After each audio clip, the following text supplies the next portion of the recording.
हरिओम. लाओत्सेचा ताओबोध. योगदास श्री जयगणेश जोशी यांचे प्रवचन. स्वयंभू हीच जाण.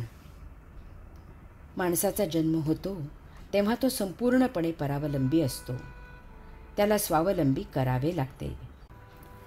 यामुळे जन्मतःच त्याला संघर्षाचे बाळकडू पाजले जाते. भूक लागली तर तसे सांगायला भाषा येत नसते. मग आवाज काढायचे. त्यात एक आवाज नक्की होतो, रडण्याचा. तो केला की कोणीतरी धावत येतात आणि काळजी घेतात. स्वतःच्या पायावर उभी राहीपर्यंत त्याला प्रत्येक बाबतीत झगडावे लागते. अपमान सहन करावा लागतो. जे मिळेल त्यात समाधान मानावे लागते. याचा मनावर इतका दृढ परिणाम होतो की तो मोठे झाल्यावर तो याचा सर्व जगावर सूड घेऊ इच्छितो. लाओत्सेचा उपदेश येथेच सुरू होतो. मानवाने स्वतःशी सहकार्य करायचे आहे. त्याने पशु पक्षी यांची पिले कशी मोठी होतात याचे निरीक्षण करावे. मासा पोहायला कसा शिकतो? पक्षी उडायला कसा शिकतो? शाकाहारी प्राणी भक्ष्य कसे मिळवतात? मांसाहारी प्राणी शिकार करायला कसे शिकतात? प्रत्येक मानव स्वयंभू आहे, स्वयंपूर्ण आहे, परिपूर्णपणे स्वावलंबी आहे. त्याला कोठेही कधीही कशासाठीही दुसऱ्याकडे हात पसरण्याचे कारण नाही. त्याच्याकडे जन्मतःच उपजतच सर्व काही विपुल आहे. तो स्वतः मूलतः महाआनंदाचा झुळझुळू वाहता झरा आहे.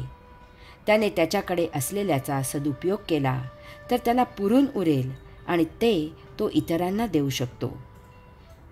यासाठी मानवाने सर्वप्रथम स्वतःशीच सहकार्य करायचे आहे. त्याच्याकडे जे आहे त्यामधून तो जास्तीत जास्त काय निर्माण करू शकतो त्याची निर्मिती त्याने सुरू करायची आहे. यामुळे त्याचा स्वतःजवळ जो आध्यात्मिक संघर्ष सुरू असतो तो तत्काळ थांबेल. त्याचा न्यूनगंड नष्ट होईल. कोणीही सर्वोत्कृष्ट होऊ शकत नाही. जगात प्रत्येक बाबतीत शेरास सव्वा शेर आहे. आपण फार उंचावर गेलो तरी त्याच्यावर कोणीतरी असतोच. जागतिक विक्रम हे मोडण्यासाठीच असतात. हे उमजले की विक्रमाचा आनंद होतो, अहंकार होत नाही. आपण जितके वर वर जाऊ तितकी हवा विरळ होते. वृक्ष जितका वर जाईल तितक्या फांद्या, पाने, फुले, फळे कमी कमी होत जातात. शेवटी एक शेंडा उरतो. आपण जितके उच्च पदाला जाऊ तितके आपल्याला शत्रू तयार होतात. आपला अपमान होतो, आपली उपेक्षा होते. एक सोपस्कार उरतो. आपण एकटे होतो. लक्षात घ्यावे की वर वर जाण्याची उर्मी नीच असलेल्यांनाच होते. जो काहीही नसतो तो आपण काहीतरी आहोत हे सिद्ध करायचा आटापिटा करतो. ज्याच्याकडे काहीही नसते तोच भिकाऱ्यासारखा मागत असतो. जो सुंदर नसतो तोच बेगडी शृंगार करून नटतो, मुरडतो. जो अपंग असतो तोच इतरांचा आधार घेतो. जो रोगी असतो तोच औषधासाठी तडफडतो.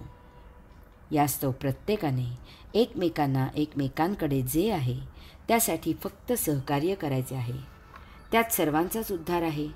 सहकार्य सर्वांना आनंद देणारा आहे. 4 हात एकत्र आले तर ते विश्वाला गवसणी घालतात. सहानातील महानता. लाओत्से उपदेश करतो की सहकार्य करणे म्हणजे संपूर्ण वाचवणे आहे. यासाठी लहान सहान गोष्टींमधील महानता जाणायची आहे. थेंबातील महासागर जाणायचा आहे. कणातील उत्तुंग शक्ती आकलन करून घ्यायची आहे.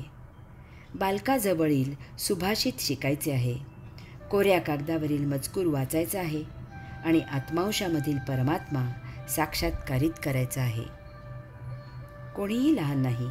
प्रत्येकजण परमात्मा आहे, विश्व निर्माण करणारा आहे. त्याच्याकडे जे आहे ते त्याचे गतसंचित संपवण्यासाठी पुरेसे आहे. त्याला परमात्मा पद प्राप्त करून द्यायला पुरेसे आहे. हीच महान गोष्ट जाणायची आहे. एक इवलीशी गोळी आजार बरा करते. एक छोटीशी माशी जर एखाद्या अजस्त्र प्राण्याच्या नाकात किंवा कानात जाऊन गुणगुणू लागली तर तो जेरीस येतो. महापूर आला तर मोठे मोठे वृक्ष उन्मळून पडतात. परंतु लव्हाळे मजेत असते. आपल्याजवळ राख असली तरी त्यामधूनच विश्व भरारी घेता येते. चिखलातच कमळ फुलते हे लक्षात घ्यावे. अंध, अपंग, विकलांग, अडाणी, अज्ञानी जीवनाची उमेद हरत नाहीत. आपण तर धडधाकट आहोत. जे आहे त्यामधून विश्व निर्माण करण्याची उमेद ठेवावी. जे आहे ते नष्ट होत असते, हे तत्त्व लक्षात घ्यावे. याचे कारण असे असते की आपल्याला काहीतरी नवीन मिळावे अशी योगेश्वरांची इच्छा असते. तेच आपल्याला मुक्ती मिळवून देते. जे जाते त्याच्या मागे पळत जाऊ नये, त्याला आनंदाने निरोप द्यावा.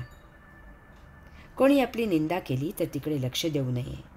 निंदा केल्यामुळे आपण आपल्या महानतेबद्दल निश्चिंत असावे.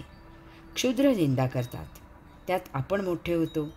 निंदा करणे सोपे असते, कारण लोक त्याचा पुरावा मागत नाहीत. ते त्यावर विश्वास ठेवतात, निदान विरोध तरी करत नाहीत. इतरांची निंदा सर्वांनाच प्रिय असते, त्यामुळे ती ऐकायला गर्दी होते. परंतु कोणी स्तुती करू लागला की त्याच्यापासून सावध व्हावे. लोक स्तुतीचा पुरावा मागतात.